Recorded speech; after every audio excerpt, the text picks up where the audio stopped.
que conozco un poquito Cuba, de haber venido otras veces.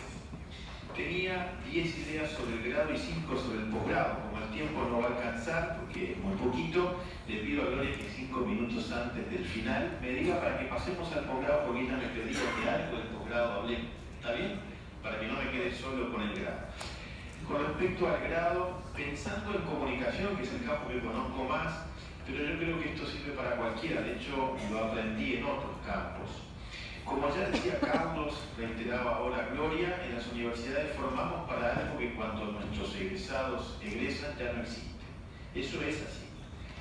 Pero siendo así, yo creo, lo aprendí en muchos otros campos, que hay que formar en oficios concretos, aunque después no existan. Esto tiene una razón pedagógica y quiero insistir en esto. Si no se aprende un hacer que integre los saberes, no se puede aprender a aprender. No sé si se entiende la idea, daría para bastante más. Esto en primer lugar. Pero en segundo lugar, si no se hace una reflexión profunda sobre ese saber hacer, después no se va a poder aprender nada más. Creo que esta es la manera compleja, reconozco, de atacar algunos de los desafíos que Carlos planteaba respecto a la combinación teoría-práctica, etc. Creo que es una mala idea la resolución por el lado de démosle mucha teoría básica que después ellos la aplicarán. No se puede aplicar en general esa teoría porque no se hizo ninguna experiencia concreta de uso de todo eso, y peor aún, la buena teoría surge de las prácticas. Esa es la historia de la buena teoría. Y si no hay una experiencia personal de haber teorizado, no se podrá teorizar sobre cosas que todavía no existen y que entonces no podemos enseñar en la universidad. Reconozco que lo que dije es bastante entreverado, pero espero que haya dejado alguna idea. Como el tiempo es corto, la dejo allí. Ahí había 3 de las 10 ideas para el grado. Una más específica. Las prácticas preprofesionales son claves en la formación si queremos vincular el mundo de la formación universitaria con el mundo del trabajo.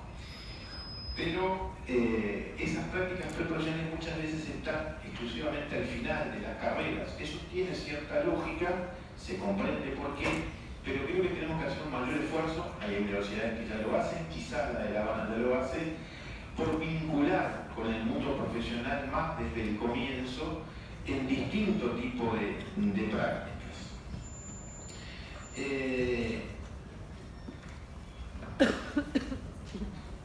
Para eso también conviene articular las prácticas preprofesionales más típicas del estudiante universitario que sale a trabajar en algún espacio en el mundo del trabajo concreto, profesional, con 3 tipos de figuras que en casi todos lados existen, pero que me parece que habría que combinarlas. Algunas existen más que otras. Una es una reflexión sobre esa experiencia preprofesional. En algunas universidades esto no pasa, lo he visto, es una de más. Ve a hacer tu práctica y ya está, y cumpliste y llenaste un casillero. Si no hay una reflexión fuerte sobre eso que se está haciendo en la práctica, es posible que no haya un aprendizaje profundo de esto, y ahí la universidad vuelve a tener un papel. Una segunda cuestión tiene que ver con el problema que planteaban algunos de los compañeros, Carlos, al principio, que es cómo hacer de eso una buena oportunidad para poner mirada crítica sobre el mundo del trabajo profesional. Si solamente lo que hacemos es invitar a nuestros estudiantes a salir a conocer el mundo de afuera, por decir así, muchas veces el efecto que les produce es el mundo de afuera es muy distinto que el que vimos en la universidad y nada más. El asunto es cómo hacemos para que esa criticidad que se supone que habíamos estado trabajando, eso de leer Matelar en algunas horas y estudiar marketing un rato después, ¿cómo hacemos para que esta esquizofrenia haga algún sentido en nuestro trabajo? Uno de los sentidos posibles, de esto voy a hablar más en mi conferencia del viernes, es montar dispositivos universitarios de observación crítica del campo profesional para proponer también desde la universidad nuevas posibilidades profesionales. De hecho, creo que Moreiro algo de esto sugería con lo que están haciendo, ya lo están haciendo la universidad, pero la universidad está formando para algo que todavía el mercado estrictamente en esos términos no demanda, aunque empezaba a demandar. El asunto es que nosotros tenemos capacidad de incidir en el mercado profesional. Creo que si las universidades han incidido sobre esto hay una historia larga. De muchas maneras, algunas buenas y otras no tanto. La más conocida, que no es el caso de nuestro campo, es la exigencia del título para el ejercicio profesional.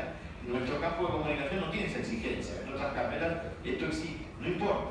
Aunque no la tenga, incidimos, tenemos capacidad de incidencia y creo que tenemos que ejercitar esa capacidad. Y las prácticas preprofesionales de los estudiantes son un muy buen espacio para eso. Quizás de esto hable un poquito más el viernes.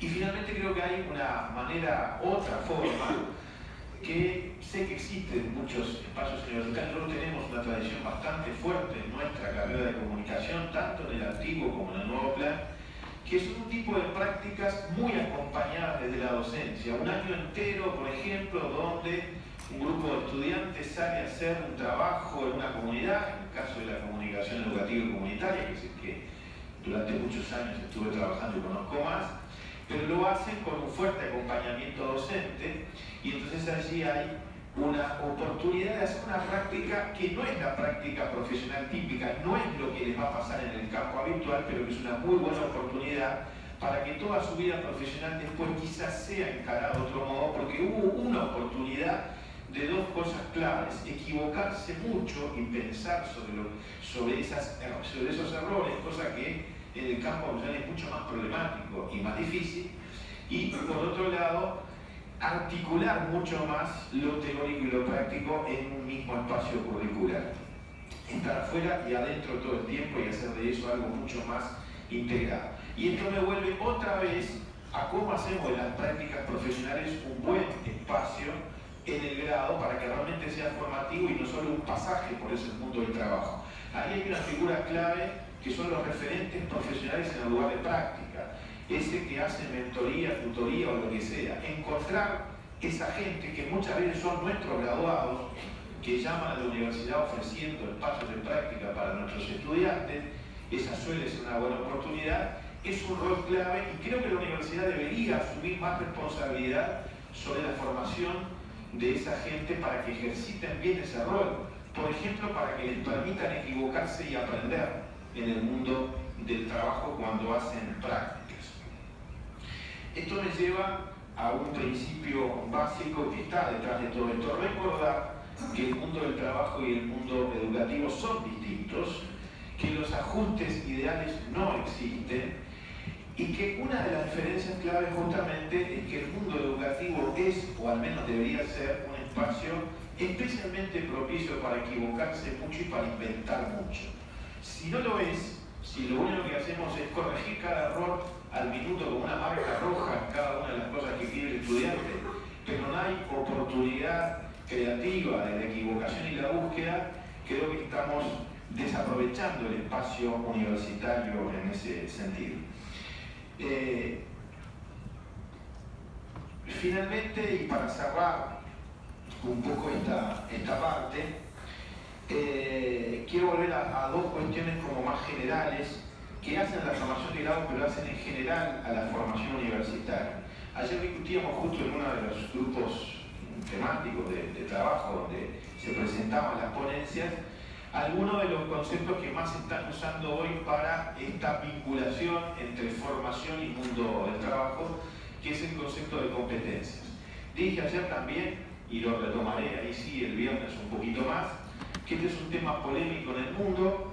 Hay organismos como la OIT que han impulsado mucho esta idea de la formación por competencias. Esto se ha metido también en parte vía Bolonia en las universidades. En mi opinión es un concepto útil y problemático a la vez. Útil porque creo que la búsqueda de diálogo, de vínculo entre el mundo del trabajo y formación es muy valiosa y creo que el concepto ayuda en parte, pero creo también que ha tenido usos muy problemáticos como la idea de solo adaptar al mundo del trabajo y no lo que en alguna corriente de psicología social se llama la adaptación crítica, comprender la realidad para transformarla. No despreciarla, no pretender que la realidad allá y nosotros acá, pero sí hacer un esfuerzo consciente por transformarla a la vez. No podemos mandar al mundo del trabajo estudiantes que no saben qué hacer con su vida porque todo lo que dimos en la universidad no sirve para absolutamente nada. Eso es muy problemático y muchas veces lo dicen, aunque después dicen lo que Carlos dice. Sí que me sirvió, pero lo descubrí más tarde. Pero esos descubrimientos son complejos, pero tampoco podemos renunciar a seguir siendo críticos y a buscar transformaciones del mundo. En este sentido, hay algunas herramientas prácticas en las que podemos coincidir con corrientes que a veces están cercanas a las pedagogías críticas y que a veces no tanto. Por ejemplo, el aprendizaje basado en problemas tiene muchas de las cosas que podemos aprender de allí, si hay, con un buen uso de todo esto. En mi universidad, por ejemplo, se ha insistido mucho en los últimos años en lo que se llamó un movimiento de segunda reforma universitaria después de Córdoba, casi 100 años después, los 100 años se van a cumplir el año próximo, que apunta a una idea que la llamamos integralidad. En varias universidades se habla de esto. Cuando hablamos de integralidad es integración de funciones universitarias, enseñanza, investigación y extensión juntas en los mismos espacios, y yo diría ahí la extensión liderando esos espacios, porque afuera podemos aprender mucho con otros y entre nosotros, y afuera se construyen las agendas de investigación. Construirlas solo entre las universidades es un problema, y son espacios de mucho aprendizaje universitario para los estudiantes y para los docentes juntos. Esa es una primer componente de la llamada integralidad. La integralidad también tiene que ver con la interdisciplina, y ya se ha hablado mucho de esto, porque la realidad es compleja y no puede ser abordada solo desde disciplinas. En nuestro campo eso es particularmente notable. Tenemos siempre necesidad de intersectar con otros, por eso, y por suerte, comunicación se cruza casi con cualquier cosa: comunicación y salud, comunicación y ambiente, comunicación y trabajo, comunicación y lo que ustedes quieran, y hay campo para trabajar y para pensar y para investigar. Y finalmente, integración de saberes académicos y universitarios con otros saberes que valen tanto como los nuestros, aunque son diferentes, y reconocer que esos otros saberes existen, lo que Boaventura de Sousa Santos llama ecología de saberes. Comprender que en esa ecología vivimos y tenemos que trabajar en la universidad.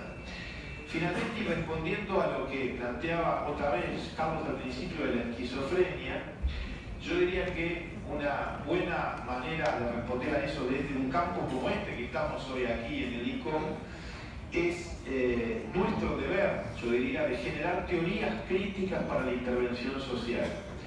Una parte del problema de por qué los estudiantes estudian matelar de 8 a 9 y marketing de 9 a 10 y después tienen que ver qué hacen en el campo profesional, y seguro que marketing, porque matelar no les sabe a ellos decir nada para el campo profesional, es que no hemos sido nosotros capaces de generar teoría crítica para la intervención social. Ese es nuestro deber, y donde matelar va a jugar, y donde quizás le tomemos prestadas algunas ideas al buen marketing, pero probablemente nos está faltando buena teoría para la intervención social crítica, y ahí tenemos que trabajar mucho en esto. Ahí por suerte hay gente trabajando, y quizás un poquito más también retome eso.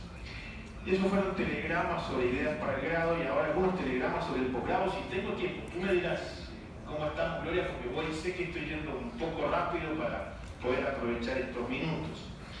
Sobre el posgrado, Carlos ya lo comentaba al comienzo y quiero retomar esto, ¿no? En general, en muchos sistemas universitarios, los posgrados han tendido a diversificarse en dos grandes grupos: los posgrados hacia lo profesional y los posgrados hacia la investigación. En mi país también, por ejemplo, incluso en el caso de la universidad pública hay una característica particular y bastante perversa. La universidad es pública y no cobra nada a nadie, salvo en algunos posgrados, que son aquellos dirigidos hacia lo profesional, donde en general sí se cobra. No se cobra el grado, no se cobran los posgrados orientados a la investigación, pero sí se puede cobrar, y muchas veces se cobra mucho, por los posgrados hacia el mundo profesional, con lo cual también esto tiene la inversa. Hay financiamiento universitario para los posgrados de investigación y no para los de corte profesional. Todo esto, y mecanismos parecidos he visto en varios lugares del mundo, llevó a algo que a mí me parece complicado y tiene que ver con lo último que decía.